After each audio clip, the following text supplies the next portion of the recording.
जून से लेकर 6 जुलाई तक उस पर दावा आपत्ति ली जाएगी और उसका निष्पादन करके 12 जुलाई को हम लोग प्रपोजल मुख्य निर्वाचन पदाधिकारी बिहार के कार्यालय में भेज देंगे। इस पूरे प्रक्रिया में सभी पॉलिटिकल पार्टीज, सभी माननीय जो हमारे सदस्य बिहार विधानसभा हैं, माननीय सांसद, सभी को भी ये कॉपी उपलब्ध कराई जाएगी और उनके भी सुझावों को लिया जाएगा। इस पूरी मतदाता सूची को हम लोग 30 जून को पब्लिश करेंगे, मतदान केंद्रों की सूची।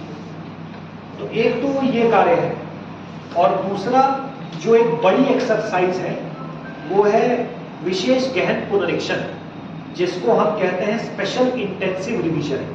जनरली जो हर साल होता है या निर्वाचन के वर्ष में होता है वो स्पेशल समरी रिवीजन होता है, विशेष संक्षिप्त पुनरीक्षण। उससे और इसमें अंतर ये है कि विशेष गहन पुनरीक्षण में एक तरह से पूर्ण रूपे नई मतदाता सूची का ही निर्माण किया जा रहा है। इसमें प्रक्रिया क्या होगी कि हमारे जिला में 22,20,000 मतदाता हैं, उन सबको एक प्रपत्र जिसको हम इन्यूमरेशन फॉर्म कहते हैं वो उपलब्ध कराया जाएगा। हमारे बीएलओ घर घर जाके 25 जून से 26 जुलाई तक की इसकी समय सीमा है, जिसमें प्रत्येक घर जाके सभी मतदाताओं को ये प्रपत्र देंगे।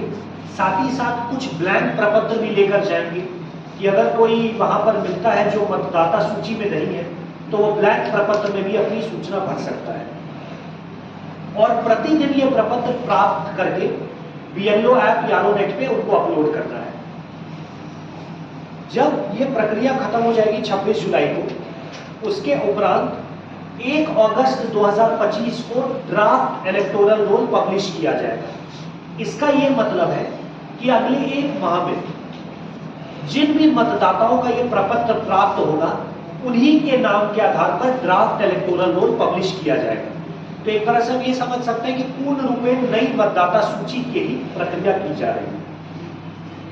इसमें 1 अगस्त से लेके 1 सितंबर तक फिर उस ड्राफ्ट रोल पे दावा आपत्ति प्राप्त की जाएगी, उसको डिस्पोज किया जाएगा और 30 सितंबर 2025 को फाइनल हमारी मतदाता सूची का प्रकाशित किया जाएगा, जो हमारे बिहार विधानसभा निर्वाचन के लिए प्रयोग किया जाएगा।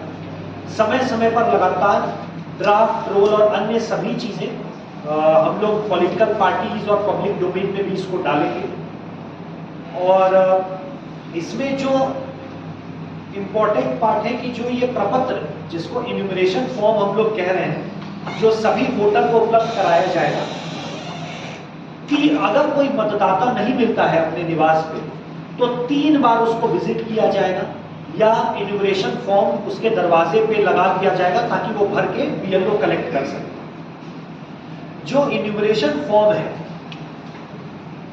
जिन मतदाताओं का नाम ऑलरेडी मतदाता सूची में जुड़ा हुआ है उनका ये प्री प्रिंटेड होगा, यानी उनका नाम, इपिक, एड्रेस, बूथ का नाम, पार्लियामेंट्री या विधानसभा कॉन्स्टिट्यूएंसी, राज्य उसमें प्री प्रिंटेड होगा। उसमें सिर्फ उनको एक तरह से सभी मतदाताओं से ये सत्यापन किया जा रहा है कि वो ऑर्डिनरी रेसिडेंट यानी एक तरह से भोजपुर जिला के निवासी है। उसका उनको साक्ष्य साथ में लगा के देना होगा। साक्ष्य क्या क्या हो सकते हैं?